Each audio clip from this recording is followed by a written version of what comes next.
In Ethiopia, pressure mounts on parties in the Tigray conflict to grant access to humanitarian services. Delta variant infections rise in Nigeria amid a strike by doctors.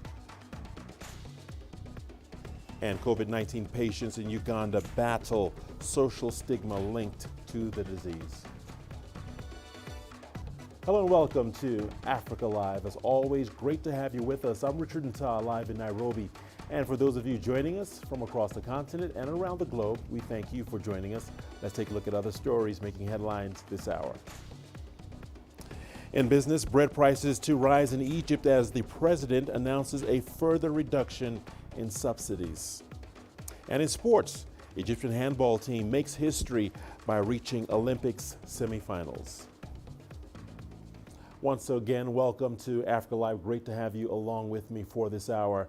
The U.S. aid chief, Samantha Power, is in Ethiopia, where she says her priorities are to push Addis Ababa and the Tigray People's Liberation Front for a ceasefire. Power also wants the two sides to open humanitarian corridors in Tigray. Her visit comes amid concerns that aid is not reaching hundreds of thousands of people affected by the clashes. Earlier, Power visited Sudan's Rakuba refugee camp, where thousands of Ethiopians have settled after fleeing the conflict. Fighting between the government forces and the former TPLF ruling party in Tigray began last November. Let's now cross over to Groom Chala in Addis Ababa for the very latest on the Tigray conflict. Groom, welcome to Africa Live. Welcome to the program. So the U.S. aid administrator is visiting Ethiopia. What's the latest? What are her immediate concerns? Groom? Samantha Power, U.S. aid administrator, after her visit in Sudan, is now in Addis Ababa, is already engaging Ethiopian officials. We have heard that, including Prime Minister Abiy Ahmed, other Ethiopian officials are expected to brief Samantha Power, and she's also expected to visit places where she thinks are important in order to unlock the humanitarian hiccup that is happening at the moment in the Tigray regional state. As you might understand, she's been in the region, especially in Sudan, starting from Saturday, and was visiting refugee camps where Tigray refugees who fled the conflict in the north are at the moment.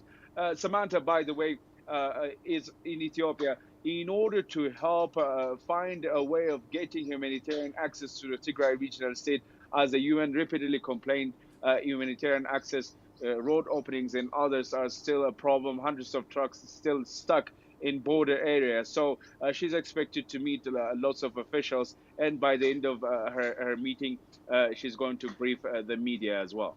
All right, Groom, let's talk about that a little more. The United Nations and now the U.S. aid are pushing, as you mentioned, for access for humanitarian services. What are the Ethiopian authorities expected to say from your perspective? Ethiopian authorities time and again have said that they will be working in collaboration with the UN and other aid agencies in order to provide aid for the most vulnerable in the Tigray regional state. By the way, in her visit, Samantha Power is also demanding the ceasefire to be implemented by both the government and the TPLF force in the north. And she also wants the withdrawal of the TPLF force from Afar and Amhara regional state, in the Amhara force to also be withdrawn from Western Tigray, as well as the Eritrean force to be withdrawn. So she is expected to engage the Ethiopian authorities in this regard, and we have heard that Ethiopian authorities are also welcoming some of her requests, including the ceasefire, saying that at the end of the day, it is us, the Ethiopian government, which waged humanitarian ceasefire in the beginning, and it is TPLF which did not respect it. TPLF forces are also blaming the government of hindering humanitarian access and escalating the already bad situation in the north. So Ethiopian authorities have promised that they will be working in collaboration with Samantha Power, with the fact that they are saying that some of the demands, like for instance, opening humanitarian corridor from the Sudan border side, is unacceptable. Ethiopia's sovereignty should also be respected by the United States, despite the fact that the request of humanitarian corridors opening is a legitimate request, and Ethiopia is ready to assist. All right, Guru Chala, excellent reporting. Thanks for keeping a close eye on that story. Many thanks. Now, during U.S. Aid Chief Samantha Power's visit to Sudan, she's hailed the country's transition and called for a unified armed forces. She pushed for the absorption of former rebels and paramilitary forces into the military, which is a stipulation in Sudan's 2018 peace deal. The integration of the powerful paramilitary rapid support forces into Sudan's army has emerged as a contentious point in the rocky transition. The RSF was formed in 2013 to crush rebels fighting former President Omar al-Bashir's government and included members of Darfur's notorious Janjaweed militias. The militias are accused of carrying out war crimes during a conflict which left 300,000 people dead, according to the UN. Meanwhile, the U.S. aid boss also pledged humanitarian assistance for the North African nation as it battles COVID-19 and an economic crisis. Today, I have shared 3 new efforts and examples, I think, that demonstrate that support, but there is much more. First, I announced $56 million of new life-saving assistance to help people throughout Sudan's periphery with emergency health care and nutrition, water, sanitation, and hygiene programs, and funds as well that would protect the country's most marginalized populations. Well, let's turn our attention to Mali, where at least 41 people have been killed in a tragic road accident in the south-central part of the country. The accident occurred after a truck ferrying goods and market workers collided with a passenger bus. This happened 20 kilometers from the town of Ségou, located northeast of the capital Bamako. Reports indicate that the truck driver lost control of the vehicle following a tire burst and consequently swerved into the path of the bus. Some officials and survivors say the crash was caused by unfavorable weather. 33 more people were injured during the incident, according to the Transport Ministry. Tanzania has kicked off its COVID-19 vaccination campaign with members of the public turning up to get vaccinated in hundreds of centers across the nation. The exercise was launched a week ago, with President Samia Suluhu Hassan getting the first jab. CGTN's Isaac Lucando has more. More than 500 centers across Tanzania have been prepped for the vaccination program. At this center in Dar es Salaam, politicians' spouses and journalists are getting vaccinated. The wife of the country's prime minister, who is hosting this particular vaccination exercise here, is urging more people to come forward. So I call upon citizens, wherever they are, to come out and get vaccinated for the sake of their health and for the sake of enabling us and all other Tanzanians to carry out income-generating activities and growing our economy. A week ago, President Samia Suluhu Hassan got vaccinated in public to encourage a largely skeptical population to get the life-saving jabs. However, the government admits that it faces an uphill task in raising the public's enthusiasm for vaccines. For those who are misinformed, the health ministry, artists, and media must work on informing people on the importance of vaccines. But for those who are willing, we will ensure that our country has enough vaccines so that people keep getting vaccinated. Tanzania has so far received 1 million COVID vaccine doses donated by the United States through the COVAX facility. The government says millions more are in the pipeline, the plan being to eventually get 60% of the population vaccinated. According to the latest Ministry of Health statistics, 1,017 people have so far been hospitalized with COVID-19, with around 21 deaths. The government is hoping that a vaccinated public will help keep this number from rising further. Despite some opposition to COVID-19 vaccines, many Tanzanians are positive about getting the jabs. I got COVID last year. My parents got COVID just a couple of weeks ago. So I understand how bad this virus is. And so for me to get vaccinated and to know that I'm safe, it feels very good.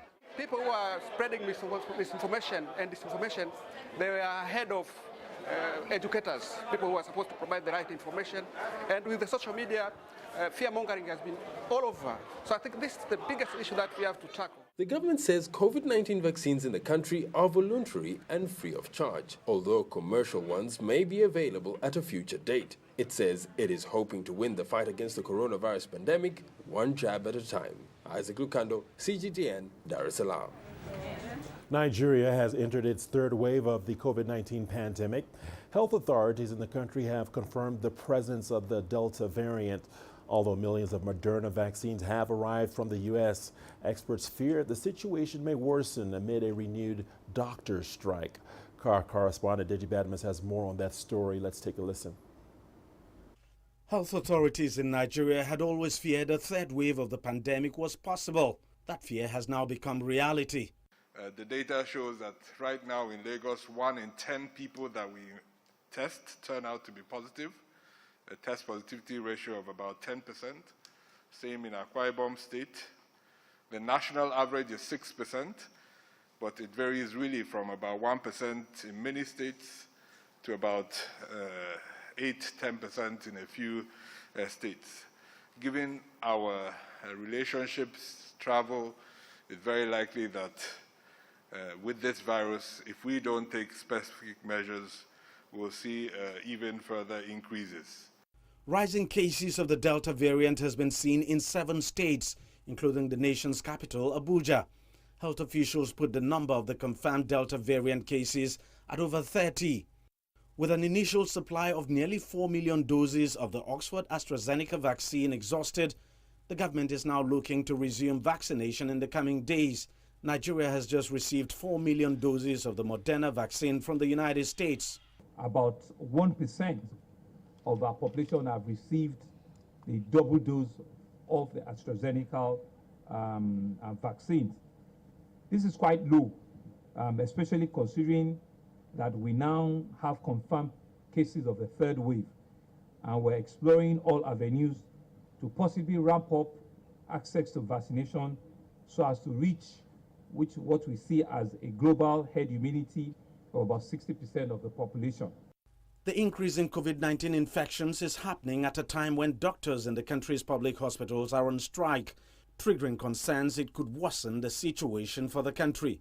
The Federal Ministry of Health is engaging resident doctors who have embarked on an industrial action with a view to quickly resolving the issues. And while this is going on, all medical directors at federal and also state hospitals are hereby directed to ensure that service delivery is not disrupted in their hospitals. Authorities say the samples of the recently received 4 million doses of the Moderna vaccine are currently being evaluated by the country's drug regulatory agency to certify if they are fit for use in Nigeria before they are distributed to the various states across the country for mass vaccination. Deji Badmus, CGTN, Lagos, Nigeria. COVID-19 survivors in Uganda are battling social stigma related to the virus. Many are telling tales of how difficult it is to reintegrate into society after recovering from the virus. CGTN's Hilary Ayasega reports. Rita Asimire contracted COVID-19 at the end of May. She's not sure where she picked it up from, but self-isolated for 2 months as she recovered. Now that she's better, she's keen to start seeing her friends again. But not everyone is welcoming her with open arms. I sent out a tweet and said I beat COVID. So very many nice messages came through, but someone sent me a screenshot and said, so all along you were, like you wanted to kill us, something like that. I'm not their friend anymore. She's not the only one facing COVID-19 related stigma. Stigma is real. You see some of these things, you just hear about them and they fly, but losing both your parents within a spell of like 7 days of each other, and the whole village gets to know what exactly it was. Some of them didn't want to pass near the gate. But the interesting bit was the border guys, that people, hey, can you come and pick me up? They were not there. There is little data to show how many people have faced COVID-19 related discrimination in Uganda. But psychologists say fear and anxiety around catching the disease is feeding the problem. As more people beat the virus, health activists are urging local authorities to extend psychosocial programs to the community. They fear that if the services are not extended to COVID-19 survivors, more people could suffer mental health problems. Uganda has so far recorded more than 94,000 cases and 84,000 COVID-19 recoveries. We have lost so many people to COVID, so you don't know when. There's anxiety of either catching it, there's anxiety of exposure to it, there is anxiety of after you have tested, how do you relay this information that I have tested actually positive? So there's a lot of things going on, like also social stigma. Uganda's health ministry is now sending health workers into communities to create awareness on how to interact with COVID-19 patients. Hopefully, such interventions could help recovered patients like Asimile to socialize easily. Hilary Isga, CGTN, Kampala, Uganda. The Chinese mainland continues to battle a new COVID-19 outbreak fueled by the Delta variant. The capital, Beijing, has reported 3 new cases. On Tuesday, 71 local cases were reported across 7 provinces and regions. 35 were in Jiangsu province, 32 of them in Yangzhou city, and 3 in the provincial capital, Nanjing. Hunan province saw 15 new cases. Many have been connected to its popular tourist spot, Zhangjiajie. 5 other provinces have also detected infections. Dozens of areas have been designated as medium to high risk across China. 1.7 billion vaccine doses have, however, been administered. The new wave of coronavirus cases in China has put Shanghai on high alert. CGTN's Gao Ang visits a local neighborhood to find out what measures they are taking to prevent the spread of the virus. Behind me on the board is listed all the medium and high-risk areas now in China. The neighborhood requires the residents traveling from these areas to report to the community and monitor their situation. This is part of Shanghai's prevention efforts after the new wave of COVID-19 has put the city on high alert. On Monday, a staff working with international cargo flights at the Shanghai Pudong International Airport tested positive for the virus. Since then, the city has disinfected relevant places and carried out mass testing. Despite all of this, much of the city is operating as normal. People wear masks in public areas, and many of them have been vaccinated. Officials on Tuesday once again reassured the public that vaccines are proving effective against the COVID-19. They also suggest that all residents should check whether their intended tourist destinations are medium or high-risk areas before traveling. Gaoang, CGTN, Shanghai. In the U.S., COVID-19 cases are surging, driven by the Delta variant. As of Monday, there were more than 50,000 hospitalized patients, more than 3 times the figure from a month before. Florida has reported a record for hospitalizations with over 11,000 patients. Authorities said many are younger people in healthier conditions than previous patients. Meanwhile, Louisiana is also nearing its record number of hospitalizations. The surge is overwhelming facilities in one of the state's largest hospitals. U.S. President Joe Biden is calling on people to follow public health guidelines and get vaccinated. Jill Gibson reports from Washington. Once again, we saw President Biden pleading with the American people to go out and get vaccinated against COVID-19, saying that the virus is moving like a wildfire through the unvaccinated community here in the United States. We also saw President Biden at the White House giving an update about U.S. efforts to share vaccine doses with other countries around the world. Take a listen. I've said before, in the fight against COVID-19, the United States is committed to be the arsenal of vaccines, just as we were the arsenal of democracy during World War II. We're backing up that commitment. We've contributed more than any other nation to COVAX, the collective global efforts delivering COVID-19 vaccines across the world. The White House says that the US has now shipped 110 million doses of coronavirus vaccines to more than 60 countries, including 3.3 million that have gone to Afghanistan and 5.6 million that have gone to South Africa. But even President Biden, during these remarks at the White House, said that there is a need for several billion doses of vaccines in countries all over the world. Meanwhile, in New York City, the city's mayor, Bill de Blasio, has announced a new initiative called the Key to NYC Pass. This will mean that from the middle of August, from the middle of this month, customers and employees of certain indoor settings, so this is things like restaurants and bars and gyms, will have to show proof of vaccination. This sense of urgency from the mayor of New York City, as well as other local governments around the country, is really being driven by this rise in cases that we've seen over the last few weeks. The 7-day average of new cases is now at around 70,000 and rising. And we are also seeing in particular counties that have much lower vaccination rates, these massive surges. This is places like Louisiana and the state of Florida. Giles Gibson for CGTN, Washington. The news continues on Africa Live. We will see you on the other side of the break with more news stories. Don't go away. Here's what's ahead. South Sudan government and the UN in new plan to reach people in need of protection and aid.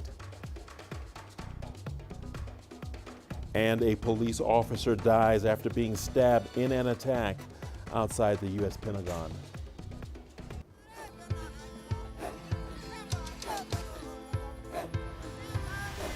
Africa is a continent of diversity, with varied climates and enchanting geography, and a people so distinct, but with a shared enduring spirit. We are at the heart of the continent to bring you the untold stories. Let's have a look. We celebrate Africa as it shapes its own destiny. Tunis, Syria, Juba, Ethiopia, Tanzania. Africa Live. Find your voice. I try to not let it affect me, but there are days when it does. I'm a human being, and to see patients in a hospital bed and their family members are not there, there's no one there to hold their hand, that human touch, you know?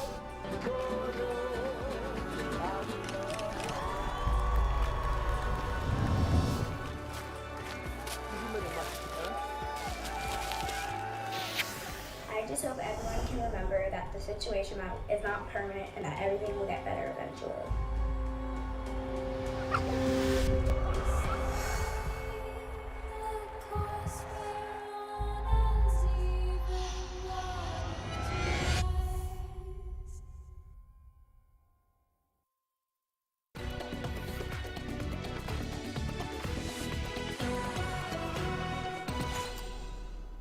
Welcome back to Africa Live. Thanks for staying with us. We appreciate your company.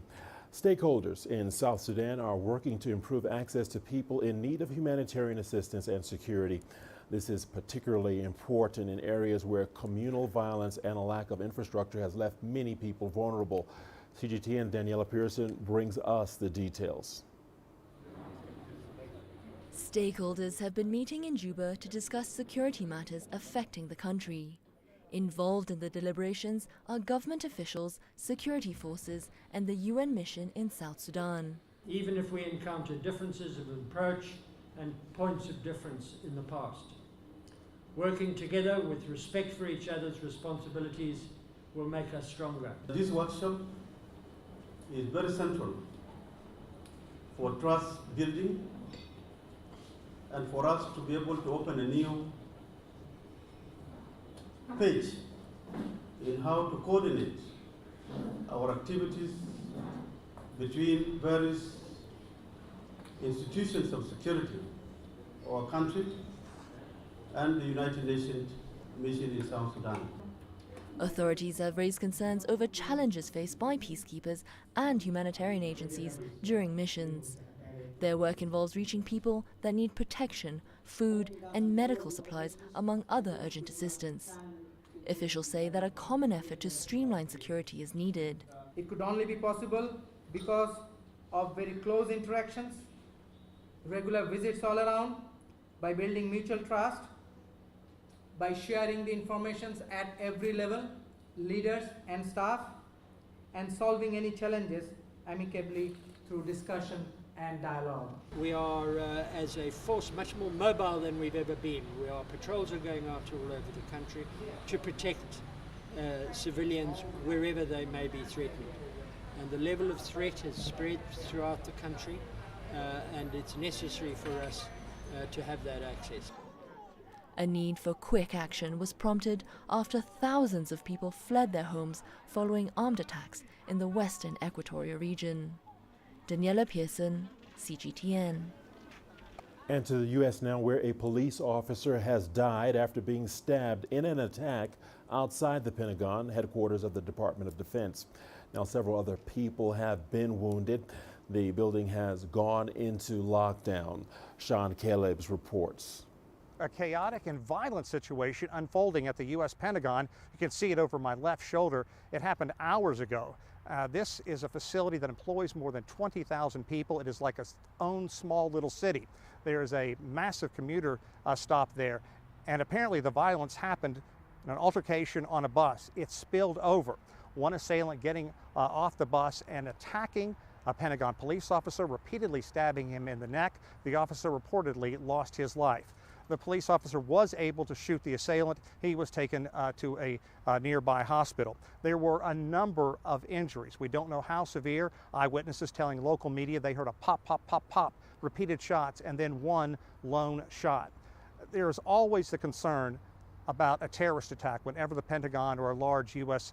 building comes in play in something like this. And the Pentagon Force Police Chief did talk about the fact that this bus stop is a very busy commuter area and something authorities are definitely going to be looking at. We continually assess our protective posture here. Again, not just for the building, but for the community as well. The last time we had a significant incident on the Metro platform was March 4th of 2010. The situation was under control in about an hour and a half, and the location deemed safe for Pentagon employees to come and go moving forward. But of course, you can expect a thorough review of the safety measures that are put in place, considering so many people, more than 23,000 working at the U.S. Pentagon, a very, very busy commuter hub out there as well, and authorities still trying to put together the pieces of this puzzle, what led to the assault and what led to the death of the officer. Sean Caleb, CGTN, just outside the U.S. Pentagon. An investigation by the New York Attorney General's office says Governor Andrew Cuomo sexually harassed multiple women and violated state and federal laws. The findings released Tuesday determined that the governor had engaged in unwanted groping, kissing and hugging, as well as making inappropriate comments. President Joe Biden has called on Cuomo to resign. Sarah Walton reports from New York. This is the culmination of an investigation of nearly 5 months over acts that were alleged to have occurred between 2013 through 2020. Specifically, the investigation found that Governor Andrew Cuomo sexually harassed current and former New York State employees by engaging in unwelcome and non-consensual touching and making numerous offensive comments of a suggestive and sexual nature that created a hostile work environment for women. Investigators found credible allegations from all 11 accusers, including a state trooper on the governor's security detail who described his behaviour as flirtatious and creepy and said he had made comments and physical contact that she found inappropriate and offensive. A former aide testified he had asked her if she had been with older men and that he told her during the pandemic that he was lonely and wanted to be touched. Another accuser claimed the governor had, and I quote, grabbed her butt. Investigators interviewed 179 individuals and reviewed more than 74,000 documents, emails, texts and pictures to corroborate testimony. The Attorney General's office did not announce any charges, since this was a civil investigation, but says his accusers can pursue civil lawsuits. In a recorded video response, the governor denied any wrongdoing, but acknowledged the need for sexual harassment training. First, I want you to know directly from me that I never touched anyone inappropriately or made inappropriate sexual advances. I am 63 years old.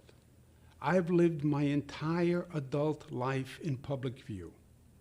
That is just not who I am, and that's not who I have ever been. The findings have fueled further calls for the governor's resignation, and the New York State Assembly Speaker Carl Hastie says Governor Cuomo is not fit for office. Sarah Walton, CGTN, New York.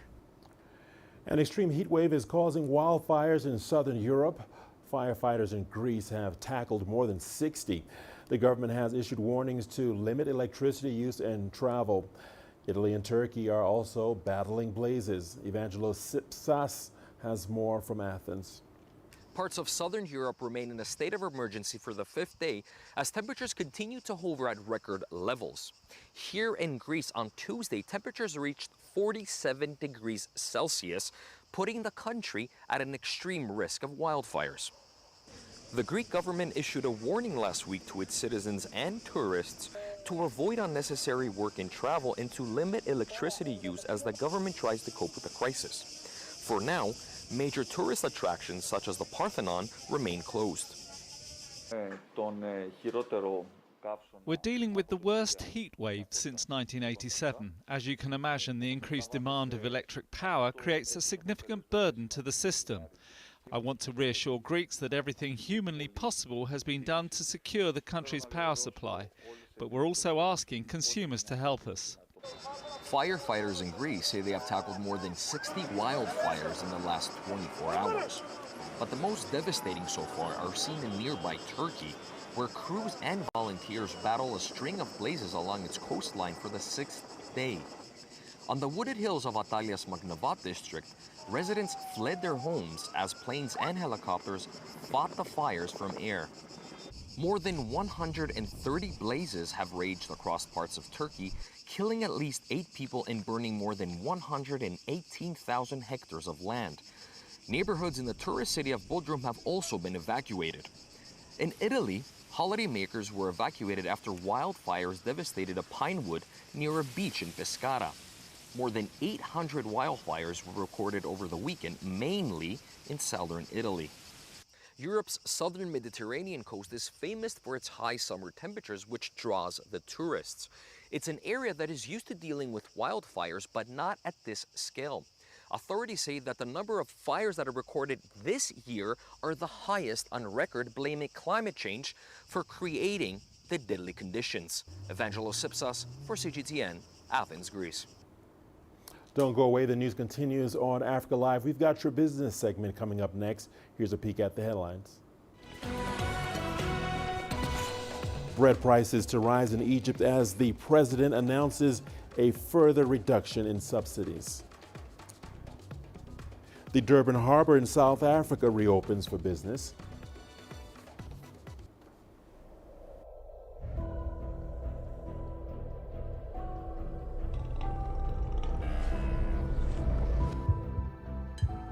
It's just taken me completely out of my depth, but at the same time it's exciting. It's new, it's different, it's a challenge. It's really exciting.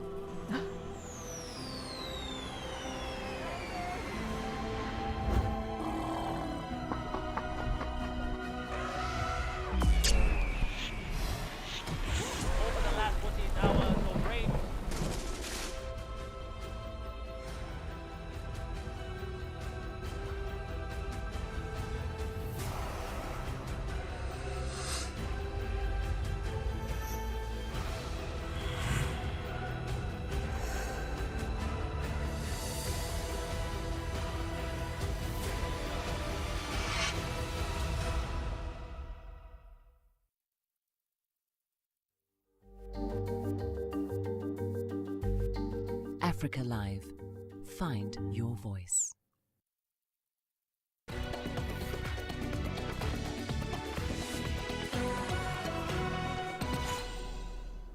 Welcome back to Africa Live. Thanks for staying with us. Egyptian President Abdel Fattah el-Sisi is planning to hike the price of subsidized bread in his country. He says that the increase would help his government cover the cost of meals provided to school children. This is the latest move in a series of austerity measures taken by his government to overhaul the economy. The president did not give details on the amount or timing of the looming hike. The Egyptian leader spoke during the opening of a mega food industries complex, the Nile Delta province of Manufia, which would provide school meals for around 13 million children across the country. The time has come for the price of bread, a loaf of 5 piastres, to increase. Someone might tell me that I should have asked the government or Prime Minister, Dr. Mustafa, or the Supply Minister to make the decision. But no, I will take responsibility for changing the situation in front of my country and my people.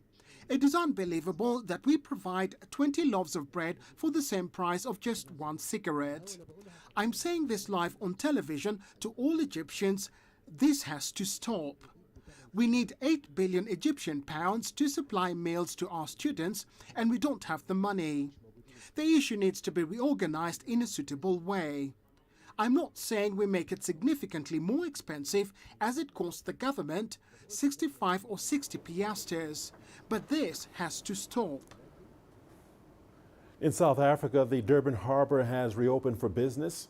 The main port facility run by state-owned Transnet was under force majeure for a week after its IT systems were hacked. All systems have been restored, but the hard work to clear a massive backlog is now underway. The country's recent rioting and looting had already caused a break in the supply chain. Getting critical food lines into the stores is being prioritized. Sumitra Naidu has the details. The Durban harbour is the largest port terminal in sub-Saharan Africa. It's also the busiest terminal on the continent, with over 31 million tons of cargo moving through it annually. The alleged cyber attack brought all movement to a standstill. Now Transnet is in a rush to move containers with perishable goods. The Transnet system has been restored after the cyber attack. We still have over 400 reefer containers in Durban that we need to move out of the port within the next couple of days. Obviously today that work all starts, and the importers are now working with manufacturers, with the port services, with the Department of Agriculture's veterinarians to now enact that. Authorities were more concerned as the attack occurred as the civil unrest was slowly dissipating, but government backed away from linking the cyber attack to the insurrection. South Africa's processed meat sector relies heavily on imported ingredients.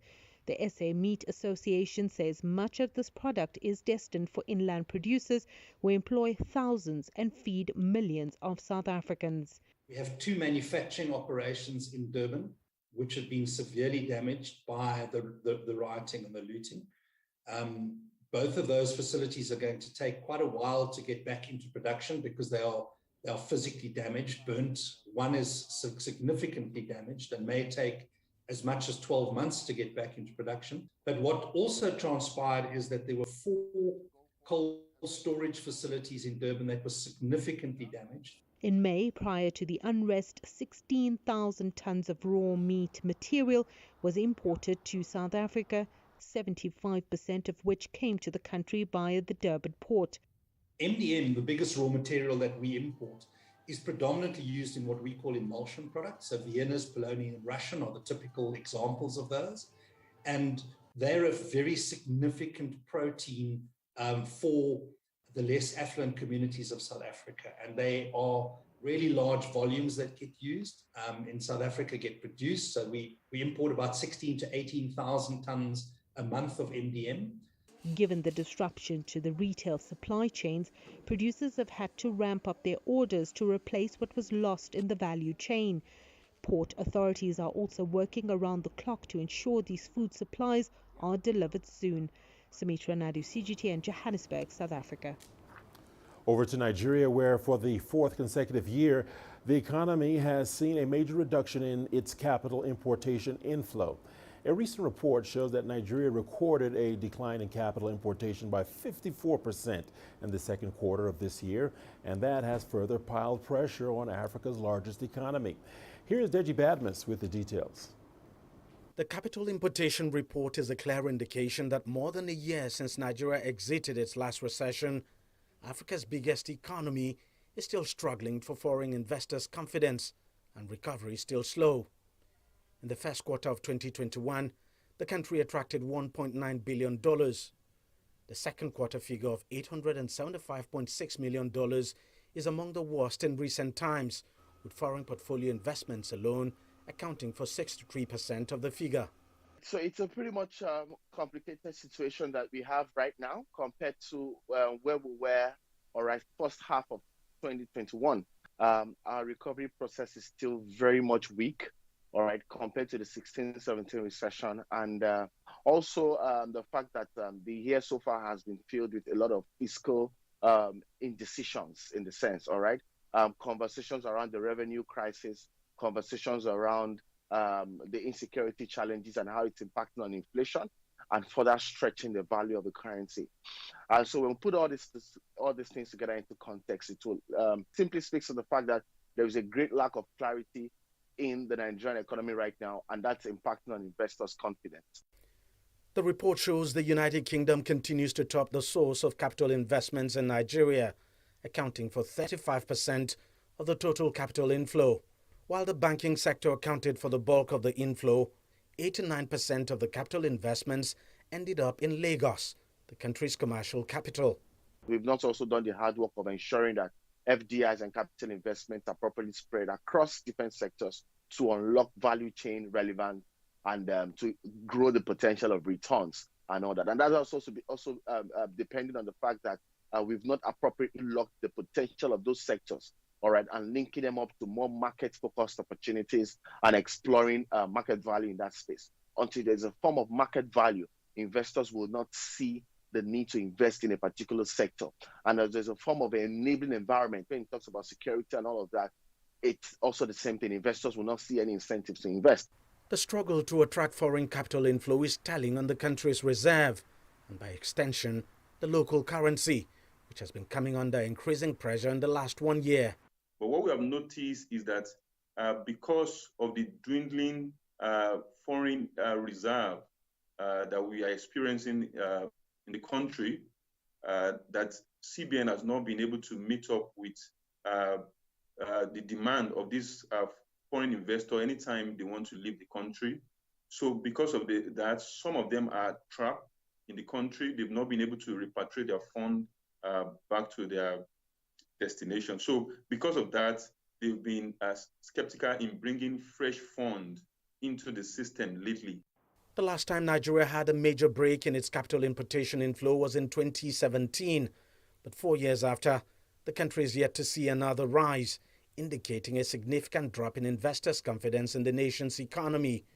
The insecurity challenge in some parts of the country has also not helped matters at all. Deji Badmos, CGTN, Lagos, Nigeria. Toyota Motor Corporation has posted a record quarterly operating profit as pandemic hit sales rebound. The company has, however, remained cautious about raising its full year estimate, citing rising COVID-19 cases and a global chip shortage. The world's largest automaker by vehicle sales stuck by its forecast made in May for an operating profit of $23 billion for the current fiscal year.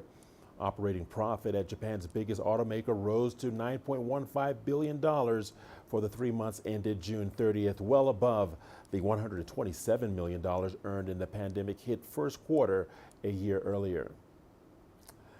And still in Asia, authorities in Thailand are taking drastic measures to stop the spread of COVID-19. They've sealed off 575 workers' camps in Bangkok.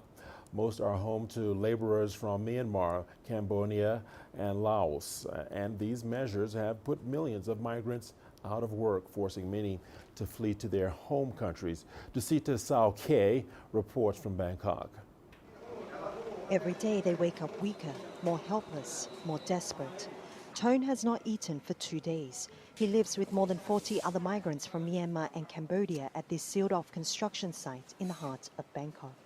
Before the pandemic, they lived, ate and slept in unfinished buildings and sent most of their savings home to support their families.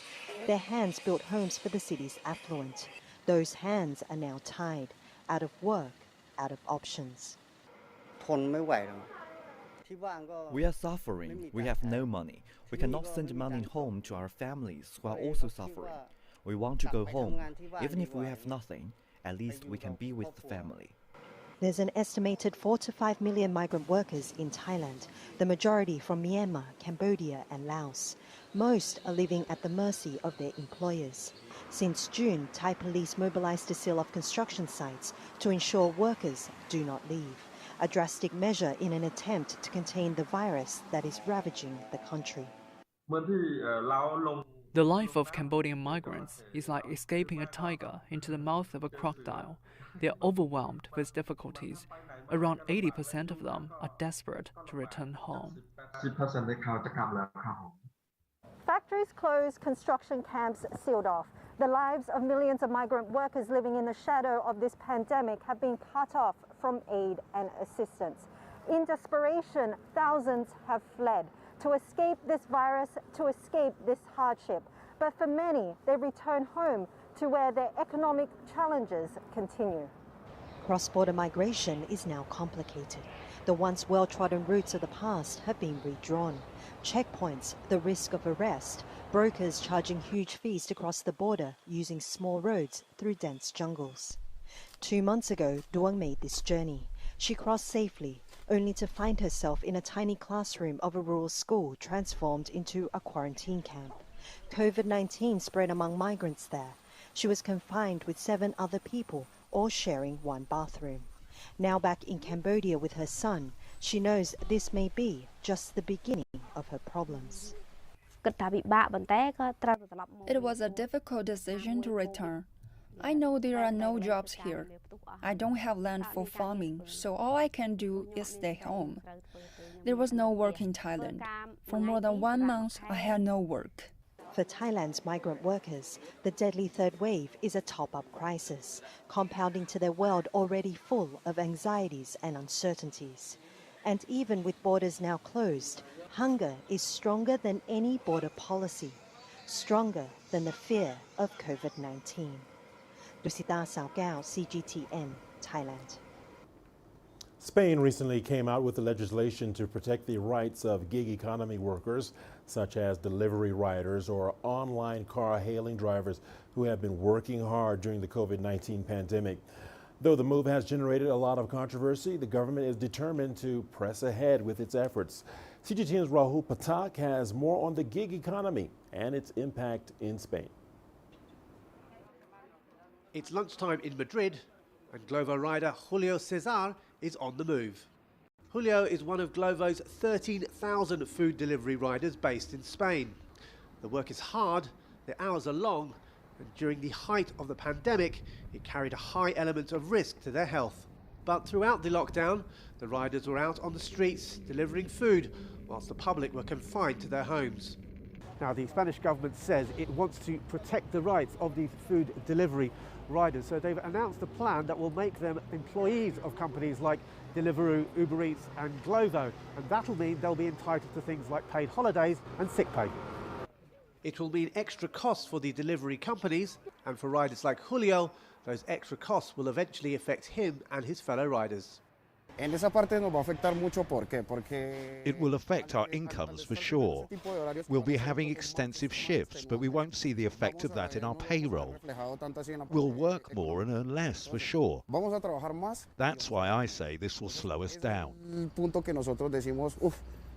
Spain's ruling socialist coalition says the legislation, the first of its kind in the EU, is designed to crack down on the so-called gig economy, which relies on hundreds of thousands of independent workers for app-based services such as food delivery or car rides. The government has a strict way of looking at this. They're not open to listening, working with the platforms and finding a solution, which for us is looking for a way of maintaining flexibilities, but giving the workers more social rights. The status of those working in the so-called gig economy is a question that's being discussed all over Europe and not just in Spain. Britain's Supreme Court ruling that Uber drivers were workers and not independent contractors. It looks like there will be a domino effect, and shortly other countries in the EU will make the similar decisions as the ones made by the Spanish government, with the council and support of the unions.